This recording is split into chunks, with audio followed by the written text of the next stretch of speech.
ചെനാബ് നദിയിൽ ഇന്ത്യ ജലവൈദ്യുത പദ്ധതികൾ ത്വരിതപ്പെടുത്തുന്നത് ദക്ഷിണേഷ്യൻ ജലരാഷ്ട്രീയത്തിൽ വലിയ ചർച്ചകൾക്ക് വഴിയൊരുക്കുകയാണ്. സിന്ധു നദീജല ഉടമ്പടി താൽക്കാലികമായി നിർത്തിവച്ചിരിക്കുന്ന സാഹചര്യത്തിൽ ജമ്മു കശ്മീരിൽ ദീർഘകാലമായി മുടങ്ങിക്കിടക്കുന്ന നിരവധി ജലവൈദ്യുത പദ്ധതികളുമായി ഇന്ത്യ മുന്നോട്ടു പോകുകയാണ്. ഇതിന്റെ കേന്ദ്രസ്ഥാനത്ത് നിൽക്കുന്നത് സാവൽകോട്ട് ജലവൈദ്യുത പദ്ധതിയാണ്. പക്കൽ ദുൽ, കിരു, ഖ്വാർ, റാട്ട്ലെ, ദുൽഹസ്തി സ്റ്റേജ് 2 തുടങ്ങിയ പദ്ധതികളോടൊപ്പം സാവൽകോട്ടും ചെനാബ് തടത്തിന്റെ ഭൂപ്രകൃതിയെയും ജലപ്രവാഹ വ്യവസ്ഥയെയും സ്വാധീനിക്കുന്ന വികസനമായാണ് വിലയിരുത്തപ്പെടുന്നത്. ഈ നീക്കങ്ങളെ പാകിസ്ഥാൻ തന്റെ ജലസുരക്ഷയ്ക്ക് നേരിട്ടുള്ള ഭീഷണിയായി കാണുന്നതാണ് നിലവിലെ സംഘർഷ സാധ്യത വർദ്ധിപ്പിക്കുന്നത്. ജമ്മു കശ്മീരിലെ ചെനാബ് നദിയിൽ ഏകദേശം 5129 കോടി രൂപയുടെ സാവൽകോട്ട് ജലവൈദ്യുത പദ്ധതിയുടെ പ്രവർത്തനങ്ങൾ ഇന്ത്യ ഔദ്യോഗികമായി ആരംഭിച്ചിരിക്കുകയാണ്. ന്യൂസ് 18 ആക്സസ് ചെയ്ത രേഖകൾ പ്രകാരം national hydro electric power corporation limited (NHPC) ഫെബ്രുവരി 5-ന് നിർമ്മാണ ബിഡുകൾ ക്ഷണിച്ചതോടെയാണ് പദ്ധതി നിർവഹണത്തിലേക്കുള്ള നിർണായക ഘട്ടത്തിലേക്ക് കടന്നത്.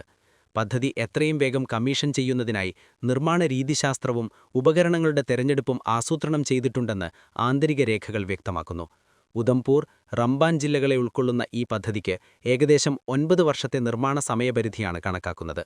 സിന്ധു നദീജല ഉടമ്പടി ചട്ടക്കൂടിൽ ഇന്ത്യയുടെ പങ്കാളിത്തം താൽക്കാലികമായി നിർത്തിവച്ചതിനെ തുടർന്ന് കഴിഞ്ഞ വർഷം ഒക്ടോബറിൽ കേന്ദ്ര പരിസ്ഥിതി മന്ത്രാലയത്തിന്റെ വിദഗ്ധ സമിതി പദ്ധതിക്ക് പരിസ്ഥിതി അനുമതി നൽകിയിരുന്നു.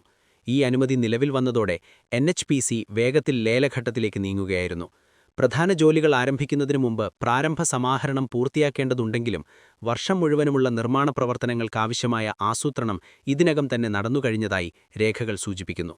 ഭൂഗർഭ പ്രവർത്തനങ്ങൾ എല്ലാ സീസണുകളിലും തുടരുമെന്നും ഉപരിതല ജോലികൾ കാലാവസ്ഥയെ ആശ്രയിച്ച് വേരിയബിൾ ഷെഡ്യൂൾ പിന്തുടരുമെന്നും റിപ്പോർട്ടുകൾ പറയുന്നു.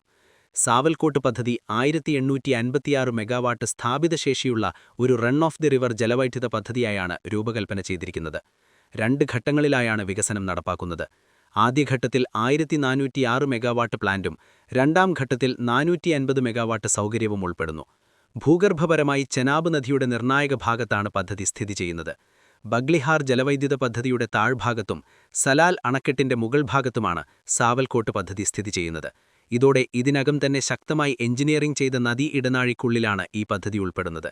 ഈ സ്ഥാനം ചെനാബിലൂടെയുള്ള ഇന്ത്യയുടെ അടിസ്ഥാന സൗകര്യങ്ങളുടെ നിരയെ കൂടുതൽ ശക്തിപ്പെടുത്തുകയും പദ്ധതികൾക്കിടയിലുള്ള ജലചലനത്തിൽ തുടർച്ചയായ നിയന്ത്രണം അനുവദിക്കുകയും ചെയ്യുന്നതായി രേഖകൾ വിലയിരുത്തുന്നു.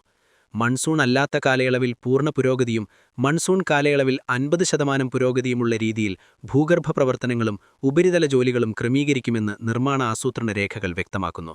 പദ്ധതി പ്രദേശത്ത് 1 വർഷം ലഭ്യമായ പ്രവർത്തന സീസൺ 12 മാസമായിരിക്കുമെന്ന് രേഖകൾ പറയുന്നു. അത് പ്രതികൂല കാലാവസ്ഥയിലും നിർമ്മാണം മുന്നോട്ടു കൊണ്ടുപോകാൻ ഇന്ത്യ ലക്ഷ്യമിടുന്നതിന്റെ സൂചനയാണ്. കാലതാമസം കുറയ്ക്കാനും പദ്ധതി വേഗത്തിൽ പൂർത്തിയാക്കാനും ലക്ഷ്യമിട്ടാണ് ഈ മെത്തഡോളജി രൂപപ്പെടുത്തിയിരിക്കുന്നതെന്ന് രേഖകൾ ചൂണ്ടിക്കാട്ടുന്നു. സാവൽകോട്ട് ഒരൊറ്റപ്പെട്ട പദ്ധതി മാത്രമല്ലെന്നും ചെനാബ് നദീതടത്തിൽ വ്യാപകമായി നടപ്പാക്കുന്ന ഒരു ജലവൈദ്യുത തന്ത്രത്തിന്റെ ഭാഗമാണെന്നുമാണ് റിപ്പോർട്ടുകൾ വ്യക്തമാക്കുന്നത്. ചെനാബ് തടത്തിലുടനീളമുള്ള മറ്റു പല പദ്ധതികളും വേഗത്തിലാക്കാൻ കേന്ദ്ര സർക്കാർ വ്യാപക നിർദ്ദേശം പുറപ്പെടുവിച്ചിട്ടുണ്ടെന്നും സമയബന്ധിതമായി പൂർത്തിയാക്കുന്നുവെന്ന് ഉറപ്പുവരുത്താൻ ഉദ്യോഗസ്ഥർക്ക് കൃത്യമായ സമയപരിധി നൽകിയിട്ടുണ്ടെന്നും രേഖകൾ പറയുന്നു. ഇതിന്റെ ഭാഗമായി പക്കൽ ദുൽ, കിരു പദ്ധതികൾ 2026 ഡിസംബറോടെ കമ്മീഷൻ ചെയ്യാനാണ് ഷെഡ്യൂൾ ചെയ്തിരിക്കുന്നത്. ഖ്വാർ പദ്ധതി 2028 മാർച്ചിൽ പൂർത്തിയാകുമെന്ന് പ്രതീക്ഷിക്കുന്നു.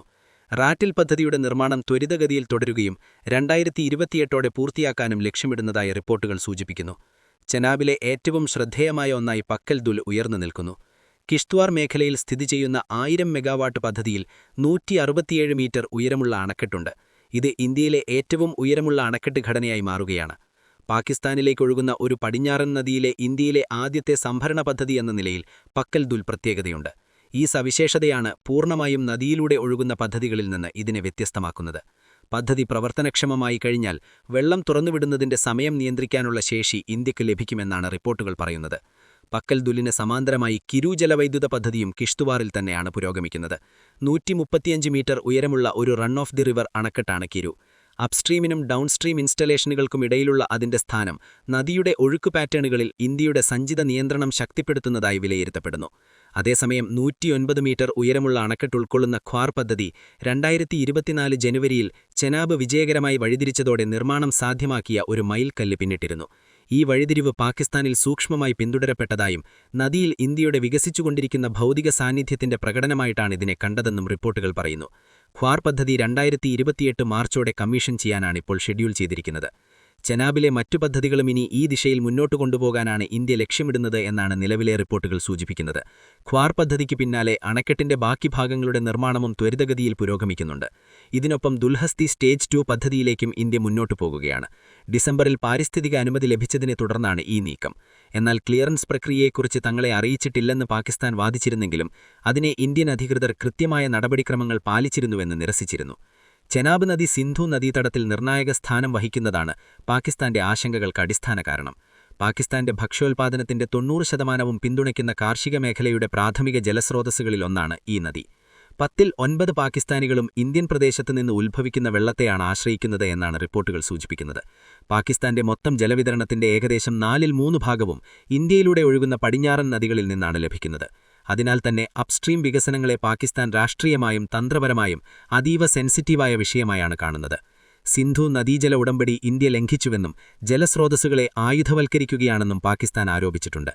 Pakistan People's Party senator Sherry Rehman ഉൾപ്പെടെയുള്ള മുതിർന്ന നേതാക്കൾ ഇന്ത്യയുടെ നടപടികളെ പാകിസ്ഥാന്റെ അംഗീകൃത ജലാവകാശങ്ങളുടെ ഗൗരവമായ ലംഘനമായാണ് വിശേഷിപ്പിച്ചത്. സിന്ധു നദീജല ഉടമ്പടി ഏകപക്ഷീയമായി നിർത്തിവെക്കാൻ കഴിയില്ലെന്നും ചെനാബിലെ ഇന്ത്യൻ പദ്ധതികൾ ഉടമ്പടി വ്യവസ്ഥകൾ പാലിക്കുന്നത് തുടരണമെന്നും പാകിസ്ഥാൻ ഉദ്യോഗസ്ഥർ വാദിച്ചിരുന്നു. പാകിസ്ഥാൻ മാധ്യമങ്ങൾ ദുൽഹസ്തി സ്റ്റേജ് 2 ഉൾപ്പെടെയുള്ള പരിസ്ഥിതി അനുമതികളെ നദികളിലെ നീരൊഴുക്കിലെ ഏറ്റക്കുറച്ചിലുകളുമായി ബന്ധിപ്പിച്ചാണ് റിപ്പോർട്ട് ചെയ്തത്. റാബി വിത്ത് സീസണിൽ ഇവ കൃഷിക്ക് ഭീഷണിയാകുമെന്ന് അവകാശപ്പെട്ടാണ് ഇത്തരത്തിലുള്ള റിപ്പോർട്ടുകൾ ഉയർന്നത്. വെള്ളം പെട്ടെന്ന് പിടിച്ചുവിർത്തി പിന്നീട് മുകളിൽ ഉയർത്തിവിടുന്നതിനെക്കുറിച്ചും പാകിസ്ഥാൻ ആശങ്ക പ്രകടിപ്പിച്ചിട്ടുണ്ട്. ഇസ്ലാമാബാദിന്റെ അഭിപ്രായത്തിൽ ഇത് ചെനാബ്, ഝലം തുടങ്ങിയ നദികളിലെ നീരൊഴുക്കിനെ അക്രമമായി കുറയ്ക്കാനും ഭക്ഷ്യസുരക്ഷയ്ക്കും ഗ്രാമീണ ഉപജീവനമാർഗ്ഗങ്ങൾക്കും അപകടങ്ങൾ സൃഷ്ടിക്കാനും കാരണമാകുമെന്നാണ് പറയുന്നത്. ഇന്ത്യ ഈ ആരോപണങ്ങൾ അംഗീകരിച്ചിട്ടില്ല. തങ്ങളുടെ ജലവൈദ്യുത പദ്ധതികൾ റങ് ഓഫ് ദി റിവർ സ്വഭാവമുള്ളതാണെന്നും അനുവദനീയമായ ഇടങ്ങളിലൊഴികെ വൻതോതിലുള്ള ജലസംഭരണം അവയിൽ ഉൾപ്പെടുന്നില്ലെന്നും ഇന്ത്യ ആവർത്തിച്ചിരുന്നു. കഴിഞ്ഞ വർഷം ഏപ്രിലിൽ പഹൽഗാമിൽ 26 പേർ കൊല്ലപ്പെട്ട ഭീകരാക്രമണത്തിനെ തുടർന്നാണ് ഇന്ത്യ സിന്ധു നദീജല ഉടമ്പടി താൽക്കാലികമായി നിർത്തിവച്ചത്. 1960ലെ യഥാർത്ഥ ഉടമ്പടി പ്രകാരം ഇന്ത്യയ്ക്ക് രവി, ബിയാസ്, സത്ലജ് തുടങ്ങിയ കിഴക്കൻ നദികളുടെ നിയന്ത്രണവും സിന്ധു, ഝലം, ചെനാബ് തുടങ്ങിയ പടിഞ്ഞാറൻ നദികളിൽ നിന്നുള്ള ജലത്തിന്റെ ഭൂരിഭാഗവും പാകിസ്ഥാനും ലഭിച്ചിരുന്നു. ഈ പടിഞ്ഞാറൻ നദികളിൽ ഇന്ത്യ പരിമിതമായ ഉപഭോഗാവകാശങ്ങളും അനിയന്ത്രിതമായ ഉപഭോഗ നിഷേധാവകാശങ്ങളും നിലനിർത്തിയിരുന്നു. ചെനാബ് തടവുമായി ബന്ധപ്പെട്ട പരിസ്ഥിതി ആശങ്കകളും ഉയരുന്നുണ്ട്. കാലാവസ്ഥാ വ്യതിയാനവും ഹിമാനികളുടെ പിൻവാട്ടവും ദീർഘകാല ഭീഷണിയായി പരിസ്ഥിതി സംഘടനകൾ ചൂണ്ടിക്കാട്ടിയിട്ടുണ്ട്. ഹിമാചൽ പ്രദേശിലെ ലാഹോളിലും സ്പിതിയിലും ചന്ദ്രഭാഗ നദികളുടെ സംഗമസ്ഥാനത്താണ് ചെനാബ് ഉത്ഭവിക്കുന്നത്. പിന്നീട് ജമ്മു കശ്മീരിലേക്ക് ഒഴുകുന്നു. സിന്ധു ജല ഉടമ്പടി ഒപ്പുവെച്ചതിനും 2004-2005 ചെനാബ് തടത്തിലെ ഹിമാനിയുടെ വ്യാപ്തം 33.3% കുറഞ്ഞതാണ് പഠനങ്ങൾ കണക്കാക്കുന്നത്. ചെനാബിലെ വെള്ളത്തിന്റെ ഒരു ഭാരിഭാഗവും ഹിമാനികൾ ഉരുകുന്നതിൽ നിന്നാണ് വരുന്നതെന്നതിനാൽ ഈ നഷ്ടം നദിയുടെ ഒഴുക്കിനെ നേരിട്ട് ബാധിക്കുന്നു. ചെനാബ് തടം ഇതിനകം തന്നെ നിരവധി ജലവൈദ്യുത പദ്ധതികളാൽ തിങ്ങിപ്പാർക്കുന്നതിനാൽ സഞ്ചിത പാരിസ്ഥിതിക സമ്മർദ്ദം, മാറിയ ഒഴുക്കു വ്യവസ്ഥകൾ, കാലാവസ്ഥാ വ്യതിയാനം തുടങ്ങിയ വിഷയങ്ങളിൽ പരിസ്ഥിതി പ്രവർത്തകർ മുന്നറിയിപ്പ് നൽകിയിട്ടുണ്ട്. ഈ അപകടങ്ങൾ പരിഗണിച്ചാണ് സാവൽകോട്ടിന് നൽകിയ പാരിസ്ഥിതിക അനുമതിയിൽ നദീതടത്തിലുടനീളമുള്ള മറ്റു പല പദ്ധതികളുടെ സംയുക്ത ആഘാതം കണക്കാക്കുന്ന ഒരു നദീ സംരക്ഷണ തന്ത്രം ഡെവലപ്പർ തയ്യാറാക്കേണ്ടതിന്റെ ആവശ്യകതയും ഉൾപ്പെടുത്തിയിരിക്കുന്നത്. ഇതോടെ ചെനാബിലെ വികസനം ഇന്ത്യയുടെ ഊർജ്ജതന്ത്രത്തോടൊപ്പം ജനരാഷ്ട്രീയത്തെയും പരിസ്ഥിതി ചർച്ചകളെയും ഒരേപോലെ ബാധിക്കുന്ന വിഷയമായി മാറിയിരിക്കുന്നു.